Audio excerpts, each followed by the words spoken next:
Oh, hello there. Welcome to the guard duty.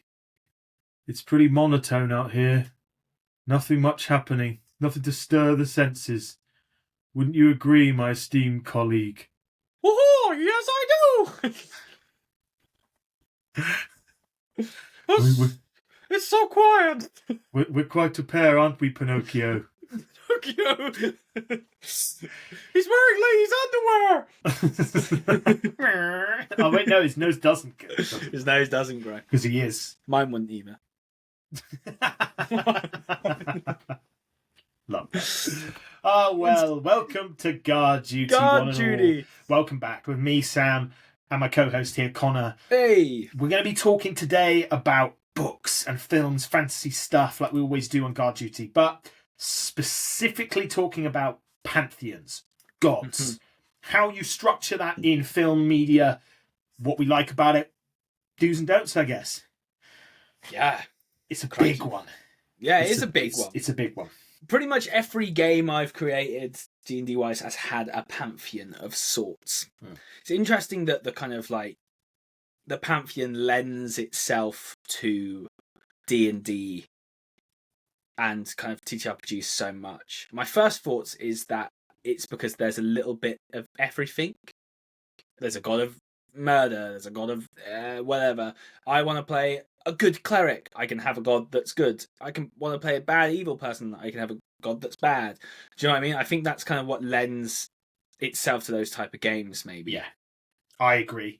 And I think also, if we're talking D&D terms, you have classes that are specifically linked to powerful entities like clerics to gods and paladins to gods or whatever you're worshipping.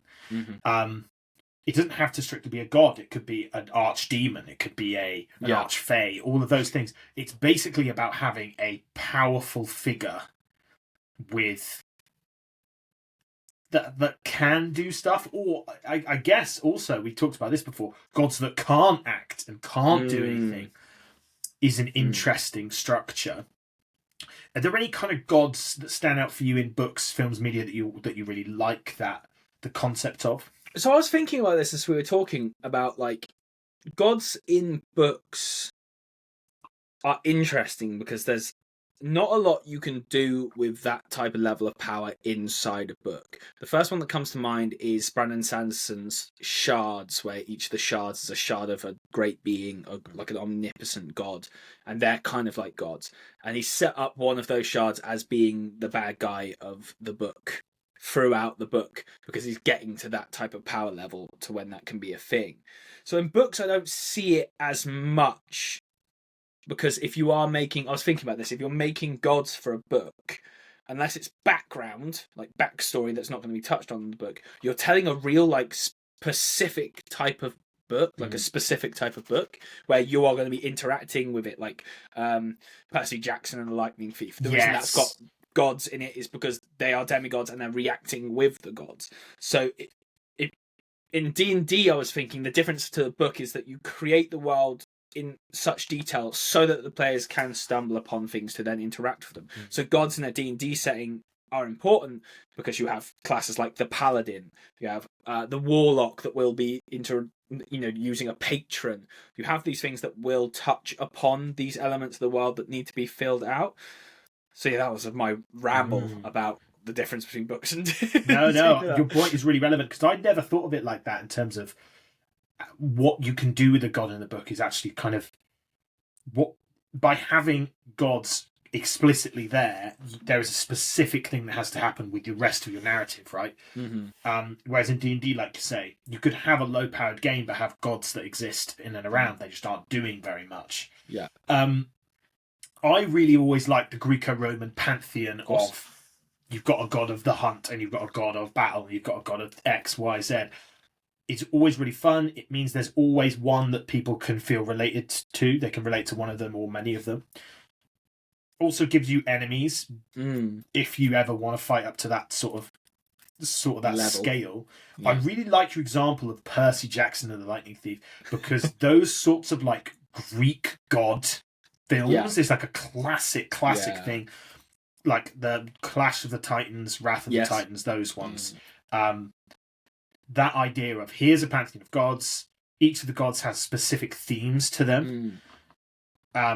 It's really clear when you see Poseidon, he has to have a trident, doesn't he? That's his quintessential thing is he has a trident, and he rules over the seas, and there'll be some sea monster related thing or massive waves. There's a thematic aspect that you're going to get with him. Hades is going to be probably a bit creepy. Or broody. Edgy. Chaos, this TV show I watched recently, which recently got cancelled on Netflix with Jeff Goldblum playing Zeus, but he's really just playing Jeff Goldblum at the top of Mount Olympus, as he always does. As he always does. But they have a really cool Hades. So Hades is David Thewlis, who's Remus Lupin in Harry Potter, who is a great actor anyway. But he's not actually a bad guy. He's basically just got kind of given the underworld, and there's more nuance to it. But the underworld is every shot that they film in the underworld is what is monochrome, so it's literally white and black.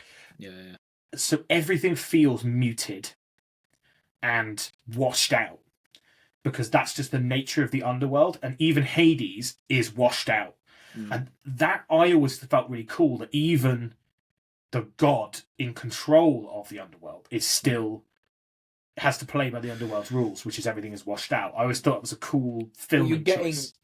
You're getting from that the god is also the realm in which they inhabit. Exactly. That is who they are. Like the realm itself is an extension of who they are, more than the god is an extension of the realm. So it depends which way you want to work from. Because you could do it either way if you want to. Like a new realm is born, and therefore a god is made to govern that world, or a god is given a certain amount of power and a plane to watch over. Yeah, I think that's interesting as well, because I think Hades, that actually goes close to the mythology, I think, because I think Hades isn't actually a bad guy. I think he just gets given the short end of the stick, doesn't he, by Zeus, which is normally how that over a bit, don't they? Yeah, normally how it works. You'd definitely rather the seas or the sky, the heavens, than the underworld, wouldn't you? I think as well, though, what you said before as you started that was like gods of different things. I think that can be really fun, because we're doing a little bit for our game at the moment. We're creating kind of Pantheon-esque style thing for ours. And one of the fun things that we're deciding is like, what are the gods of? And like, you can pick some really interesting things to have a god of certain things. So you've got, obviously, Zeus is the god of lightning and king of the gods. So obviously leadership and kind of ruling. And Hades is underworld. Aphrodite is beauty. You have, and you could do, like you said, hunt. You could do a Hern, the god of the hunt. You could do the Green Man, god of nature. I'm just listing English folklore gods at the moment. That's fine. No, but do you know what I mean? The point stands. It's about what they're the god of, isn't it? Yeah, exactly. Yeah. And that could tie into the world that you're creating. Are you making you could do American gods, and you're making a cyberpunk world, and your gods are god of technology and innovation and social media. You know, you could do that kind of thing that Neil Gaiman does, which is quite interesting. I love that concept in American gods. Just what you worship becomes the gods, becomes a god by extension. Really cool. Really cool idea. One idea we toyed with, which I don't want to tell too much about, but we toyed with the idea of, like, often people do nature gods and death gods as two separate things, and we were like, what if there was a life and death sort of rebirth cycle god? And we were talking about that as quite a cool thematic idea. So you can toy around with what gods do, what's within their jurisdiction. It can be a bit weird and nebulous as well. Yeah, I would definitely say go off the beaten path for sure. Like, everybody knows the god of death. Everybody knows the god of the king of the gods. Everyone has these kind of archetypes, but there are some really interesting things that you can play around with, like a god of magic. How do they react with magic? And also, if you take one of those things like magic, so what is magic? Magic is something that is not really substantial. You can learn about it, but some people are also born with it innately. Is it knowledge? Would a god of magic be a really knowledgeable person, or would they be so cryptic in their answers that you wouldn't actually be able to translate what they're even saying, because they're so lost in this kind of chaotic magical storm that they're actually really always distracted and always. So you can take a god of something, go really into what that thing is, trying to pull characteristics, personify it, basically. Try to personify what magic would be, and then you would get up with that kind of god of what that thing is. Try to personify hunt. Okay, the thrill of the chase, the kind of competition of the hunt, wanting to beat the other person to the kill. The weak prey is not good. Prey needs to be strong, otherwise it's not an acceptable trophy. Do you know what I mean? So you can take all those kind of elements, personify that into what you think a character would be like that, and then make them into a god of that thing. Such a cool idea, like blending those ideas and drawing them out.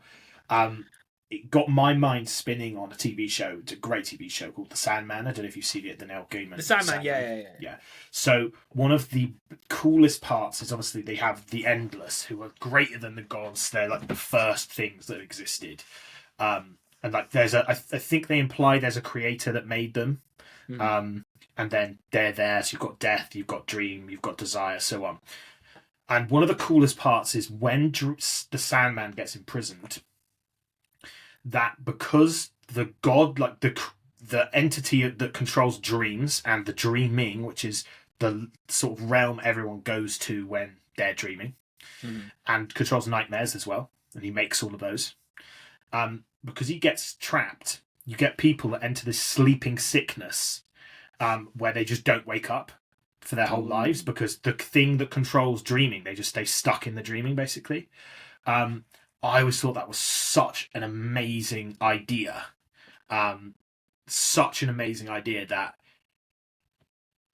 by disrupting the god of dreams, it has this cascade effect on the rest of society and like the world, the universe. I just thought that was just so awesome. And obviously Neil Gaiman is a genius, isn't he? Really, he's great. He's one of the greats. Yeah. But I thought that was very cool how he did that with the Sandman. And you can put that into your stories easily. Yeah. One of the god of magic dies. Now all of magic is chaotic. All of magic is really volatile and scary to use. You could use the wild surge thing for everybody's kind of spells. There's loads of stuff you can do with that. The god of thunder dies, so either now there is a constant thunderstorm or there's no thunderstorm at all, ever. There's never rain, and people are like in a drought and everyone's rushing to try and somehow save themselves from a drought. That's cool, yeah. Like why, if you remove a god, what effect does it have on the world? If you put the wrong god in place, what does that effect have on the world? I think that's cool. That's really cool. The god of death dies, no one can die, and there's just loads of undead that now everyone really fears death, because if you die, you don't actually die, you just become a zombie and join the endless hordes. What would that do for society? Yeah, that's pretty cool. Yeah. Then and you start with something like that. Okay, there's no death. When you die, you become undead, which means when elderly people are about to die, do you have to like leave them on the edge of the village because they will become a zombie, or do you have to like do a special ritual? Do you have to burn them? Do you have to burn all your dead? But then they still live because they can't die. They just become like shades. Do you have to be constantly on the run because undead are constantly hunting after the living? Or are the undead just people whose bodies have died? So they're humans and they can still talk, but their bodies just slowly decaying. Oh. But they're just like, it's just me, it's your grandpa. It's me, like, Gramps. That would be Finger falls off as he's trying to reach. Yeah. Oh, Gramps. Wild. Yeah, that would be dark. That would be. But that's touching on the god of death. You can do that with all. You can do that all. The god of the hunt dies, and now no one wants to hunt or progress, or everyone loses their like competing spirit, impetus. Yeah, and that could be cool. It's a very cool one. Yeah. It's a very cool one. You could also do the backwards. You could do the opposite. So, like, let's say there's a cataclysmic event, which a massive asteroid hits, like the dinosaurs, and massive dust cloud basically obscures the sun from the planet. And because so few people can see or feel the sun, the god of suns gets weaker. You could do the inverse, where the environmental effect is affecting the god, that sort of thing. The things you could toy with there, I think, would be really fun. Now, one thing we discussed before we got on here was pantheons and a monotheistic god. And now you've actually done both, is what you were describing. So could you describe whichever order you want to do, top down, bottom up. Okay, so monotheism is really difficult compared to like pantheism, because pantheism you can set limits on. Monotheism, the omnipotent, omnipotent is something that you really have to navigate quite well. So in my campaigns, I did the pantheons that were like on the world, and then there was the elder gods that died and they kind of became an essence, which was something called the One. And the One was this elemental force, this extraplanar. You're not able to touch it, you're not able to interact with it. But throughout, the way I did that is that throughout the campaign, some of the people you would speak were agents of the One. You would hear the One mentioned. When something happens, you would hear that it benefited the One, something like that. So it's more about kind of messing with fates when you play a kind of monotheistic or omnipotent, omnipresent god, because it's about working that everything has happened so that it can fulfill itself, so that the prophecy or the One's plan is made. So that can be really tough when bad things happen. This is also an argument for monotheism in real life, that suffering, how do you equate for suffering? Same if you're going to do it in your campaigns. How do you equate that characters died if this is all part of the greater good, if this is all part of the greater plan? I somehow managed to do it to some level of degree, and it's same in real life. Don't give it to everybody. Have it there, but people weren't going, I'm a follower of the One. Nobody was actually a follower of the One, apart from one of the main NPCs that was the guide, which was like the strongest NPC, who was using this power to kind of help pull the world in the direction of this like prophecy. Because I think if people... So that in that way, I dodged it by not attaching too many people to the really set fate. This is going to happen.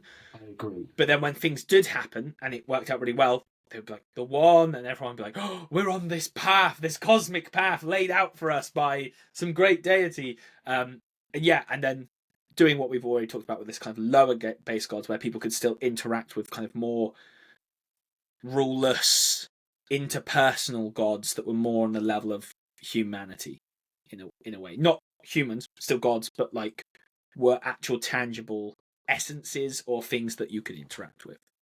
How did you find that playing inside it? So I really loved it. So the reason I think that the One landed so well was it was incredibly mysterious and it was mentioned very infrequently. The One never really came up until late on in the campaign, where it was clear massive seismic cosmological events were happening, at which point the One became relevant. The One wasn't relevant to us early stage, so it just didn't come up. The mystery of it was what kept it fine, because you didn't need to know the parameters of it, and no one was asking any massive questions of it. The gods themselves having, like you were saying, forward facing, they were almost like customer service for the world, where you could interact with them, you could ask them for stuff, they could say no, they could tell you why they're saying no, or they could attack you. We fought gods, we killed some, like it was a constant thing. You also had a really cool concept, which we've mentioned before, which is there was this changing of the guard, this cycling of power. And the old gods, some of them, didn't want to just fade away into nothingness. What they wanted is they wanted to keep some of their power, but they knew they couldn't keep all of it.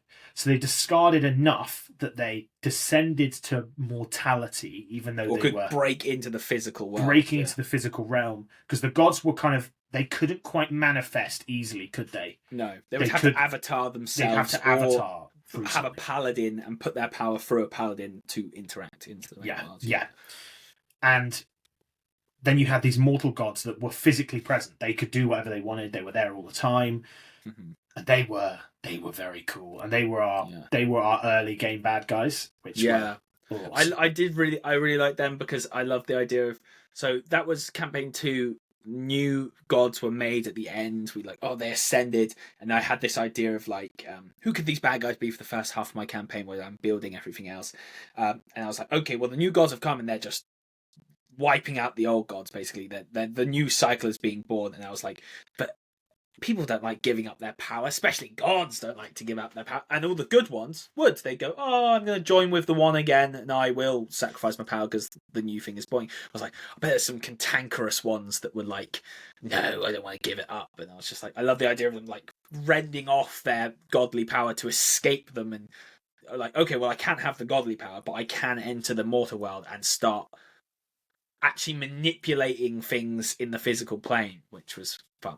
It was incredibly cool. I'm just going to plug my laptop in 1 sec. Yeah, it dies. and they lost their names in the process, which was quite cool. This leads into name power again. We've talked about magic and like names of magic. So when they came in, they became the one who something. They never actually had any names. Because yeah, it was the one who rages, the one who avenges, schemes. the one who schemes. Yeah.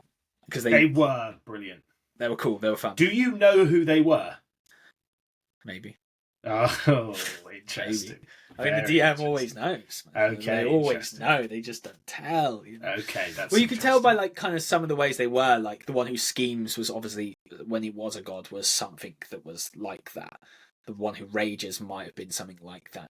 But the word themselves, I felt like when they came through, they lost their names. So like the one who rages could have been a war god or a battle god, but because they descended and out of sheer kind of rage, they, instead of being a noble war god, they became a corrupt thing that is still kind of battle, but is more now twisted into anger and vengeance. And the one who schemes might have been a god of magic or a god of knowledge, but because they once again haven't joined the natural order, they become corrupted, and then knowledge becomes scheming and planning and trying to manipulate. So I liked that idea of them being maybe these kind of nobler pantheons, and then as they lose their name, they change into I loved that. I honestly, because that was up to level 10, wasn't it? It was half the campaign. I honestly could have played 20 levels of killing the old gods. I loved that. I thought it was so fun. And finding out like all the different gods, it was really cool. They were cool. It was really, really cool. Do you have any kind of if somebody were to use gods in a book or a song or a TTRPG campaign, is there any kind of reservations you'd have? Any kind of like be careful with X thing? So the main thing about the kind of idea of gods is that they are very, very powerful, if not all powerful. They are extremely powerful. They're probably the most powerful thing that, if they're not all powerful, they're the second best to all powerful. Yes. So they're massive forces. So if you're putting them in books, you cannot Deus Ex Machina your hero and use a god to save them. They're not a get out of jail free card. In TTRPGs and D&D, there are sources of power, but once again, if you Deus Ex Machina and you're using them to just get them out of things all the time, then they become very dull and very boring. So it's about drawing that line between how much they can interact with the people that are in the stories / games. So that's how I would do it on that side. And I did that by implementing laws. The ones who broke into the material realm didn't have any laws that abided them anymore, because they lost enough power to become into the material plane, so they weren't ruled by anyone. The ones that were still gods were outside of the material plane, and they had to abide by certain amounts of rules. You cannot interrupt with free will to some extent. You cannot do this, do that. The rules were very nebulous, but they just meant that there was a separation between these all-powerful beings and mortals, so that they couldn't just be on the same level all the time. Do you know what I mean? Because what stops a god of battle who is in the material plane going, well, I just run this now. I own all of this. This is just because nothing can stop me. So now I just own all of this. So you just need a little bit of separation. That's my one thing I'd say. Just separate them. Yeah. Give them some rules that they can intervene.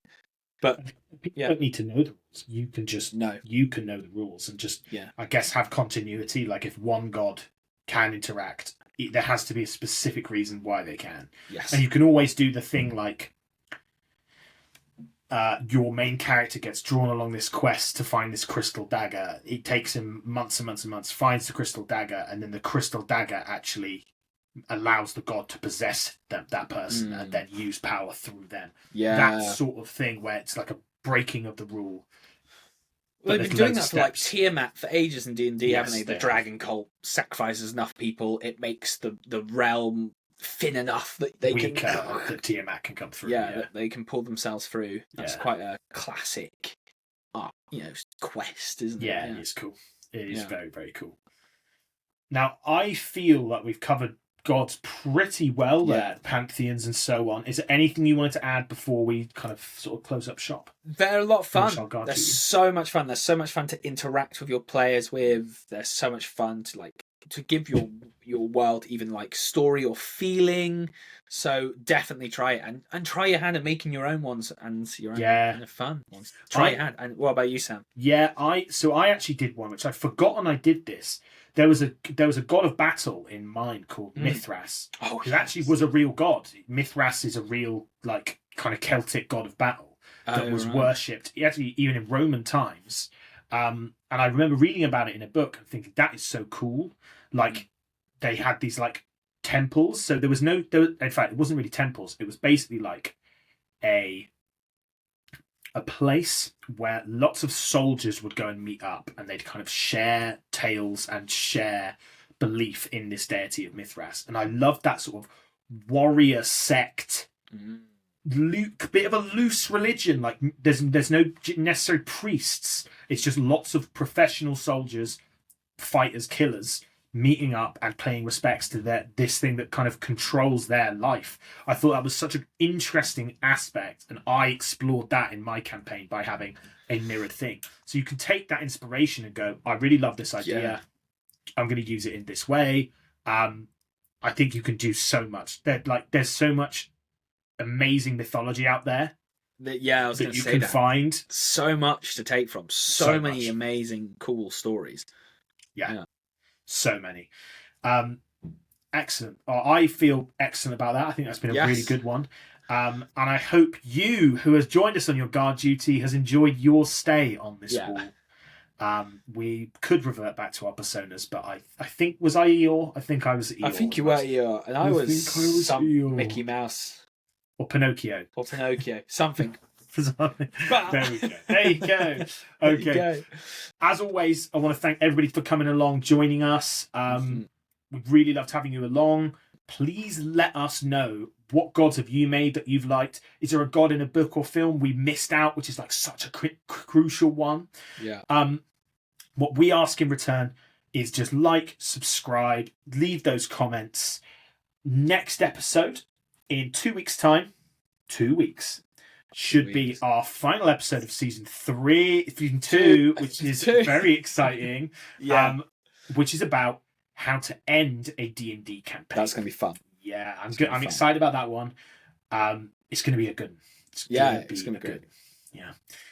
And thanks very much. And finally, Connor, are you ready? Yeah. Keep on rolling. Keep on rolling. By the end of the season, I've nailed it now. You got it now. I tee you up. As soon as I start doing the thank you guys, I can see your cogs wearing. I'm like, whoa, keep on, better get ready. Keep running. Awesome. Lovely.